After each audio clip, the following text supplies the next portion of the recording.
And once again, as promised, Dr. Tim McKnight is with us here. Again, we were going to have Dr. Mike Jakubowski along as well, but he's got an illness in the family, so he'll join us on another day, right? Yeah, hopefully next week maybe we can get him in. That would be great, so we hope to do that. But as you come in today, we want to talk a little bit about COVID issues and not necessarily all the debatable things that we see in the media a lot, but, personally, how to handle that. So what is going on from the aspect that you're approaching it from? What is going on with the incidence of rates, and are people doing the right things in trying to not get COVID-19? Well, that's a hard question to answer.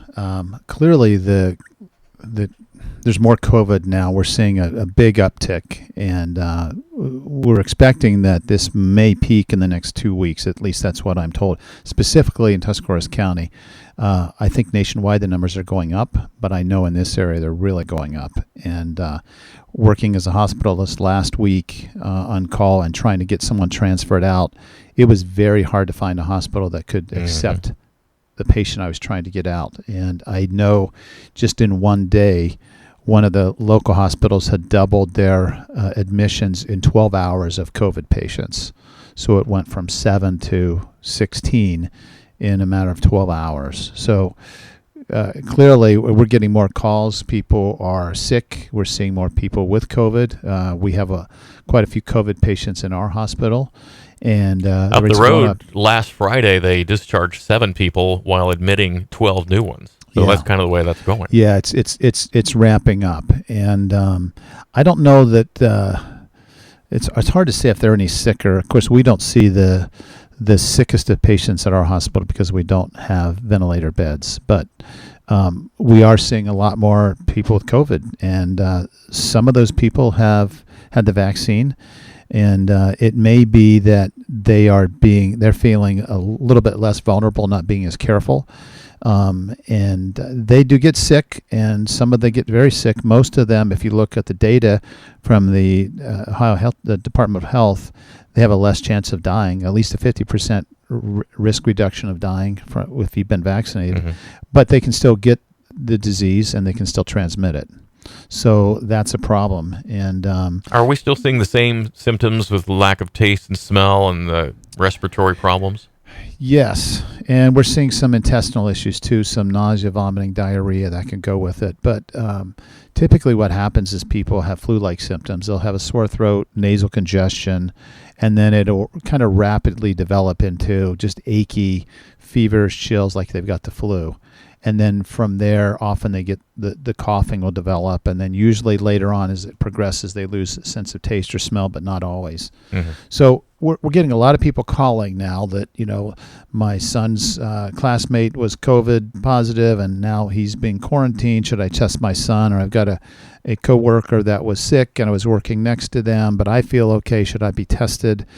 And we're telling people the same thing we told them a year and a half ago. If you become symptomatic, get tested. Get tested quickly. Don't wait too long. You can get tests, at urgent care centers, your medical provider, hospitals, CVS even offers this. And then Amazon is actually offering an at-home test for $15. And it's a quick test, and it's actually probably pretty accurate. Now, the price may go up as the demand goes up, but at this point, the last time we checked, it was about $15 for the home kit. So there's a lot of ways to get tested. My suggestion is to not be tested just because there's been an exposure, because unless you're symptomatic, you probably don't have it. If you test it too early, you may have to test it again in 3 days when you become symptomatic. Mm-hmm. And the test is not a fun test. I've had it twice. It doesn't feel good. So you really kind of want to wait until you think you've had it. So I think it's really important, though, when you know you've got COVID, one thing we don't talk about is the things that you can do at home, the early interventions. And the early interventions start with good dose of vitamin C, at least 2,000 milligrams. Zinc, at least 50 milligrams of zinc, and maybe even 100 milligrams of zinc. And then a good healthy dose of vitamin D, probably 10,000 units a day. I've personally been taking that as a preventive supplement strategy for the last year and a half. And I think that's really important that we do that. We know that zinc, if we can get it into the cell, zinc actually acts a lot like remdesivir, which is the IV medicine we use in the hospital. It stops the viral replication of the virus. But you have to get it into the nuclear membrane. And just because you take zinc doesn't mean that happens. It's got a long way to go to get where it's got to go. So you can take supplements like vitamin D and quercetin and some of these others that we think helps the zinc get into the cell and stop that viral replication. Remdesivir does that if it's early, but remdesivir has some challenges with it. It can cause kidney issues, so it has to be monitored. These are hospitalized patients who are on oxygen. Those are the ones that qualify for this.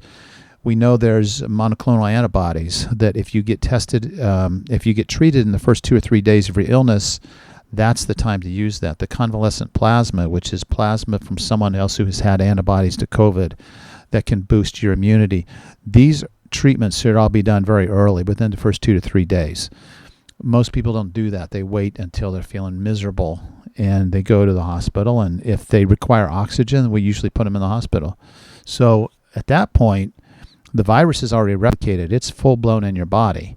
And those interventions aren't really effective. All of those strategies are designed to slow down the early replication of the virus.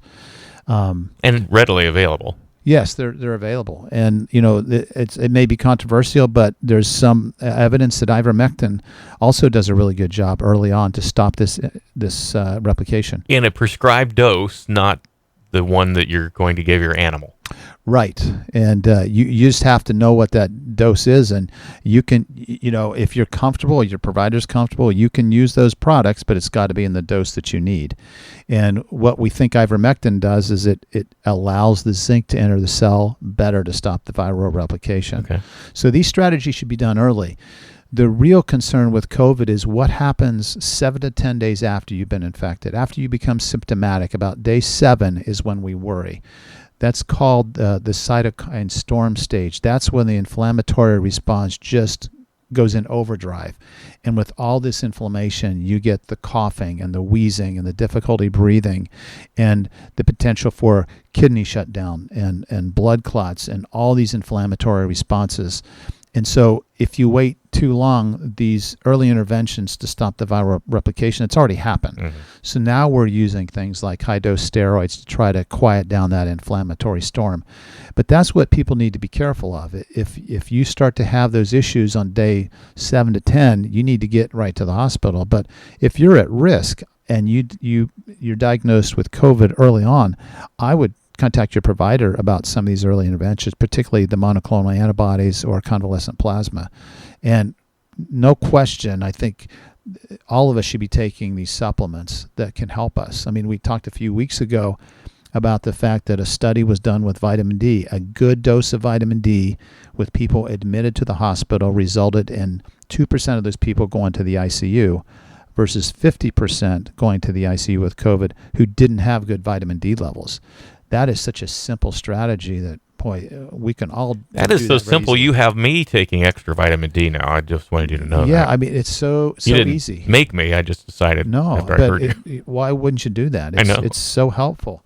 Cheap. So, yeah, it's cheap. So these, we need to boost our immune system. Vitamin D actually, it kind of turns on the immune system. It takes those immune cells and says, okay, let's go into overdrive here and try to help you out. And many of us, almost all of us, are deficient or very low in vitamin D. So that's an easy one. And zinc, as I mentioned, can slow down the replication. So those are the strategies. And again, if you think you've got symptoms, you should be tested and don't delay the testing because it may disqualify you from some of those early interventions. But don't test yourself if you're not symptomatic. Yeah. You can't speak for every provider, but do you think some of those questions can be answered on the phone without an appointment? Yes, but the hard thing for us is somebody calls in with a sore throat and they want an antibiotic. Well, I've been getting those calls, and I'm like, no, this is COVID season. We're seeing a ramp up. I may have you COVID tested first to rule that out. So, and sometimes people don't like those answers, but we've got to be really careful. We're trying to prevent the spread, and we're trying to be kind to our neighbors and our coworkers and to not expose them to this virus. So, we need to quarantine. If we've tested positive, it's 10-day quarantine at most facilities, or 14 days from the onset of symptoms. And it's no fun. But when you look at the number of people in the hospital now, and some are fighting for their lives, there's a lot that we can still do to protect ourselves and others. Well, and these are some easy, applications that can be done by yourself and go a long way toward that. Right, absolutely. It's a tough time, and we're struggling again with how effective are the vaccines, how many boosters will we need. That's a completely different subject that people feel very strongly about one way or the other. It's polarizing, but I certainly feel for all of us who are trying to do what we think is right, and I support my patients who are pro or anti-vaccine. Either way, we're trying to do our best with the information that's available. Well, thanks for the tips today. Very helpful. You're welcome. Dr. Tim McKnight, as we talk with the doc this morning.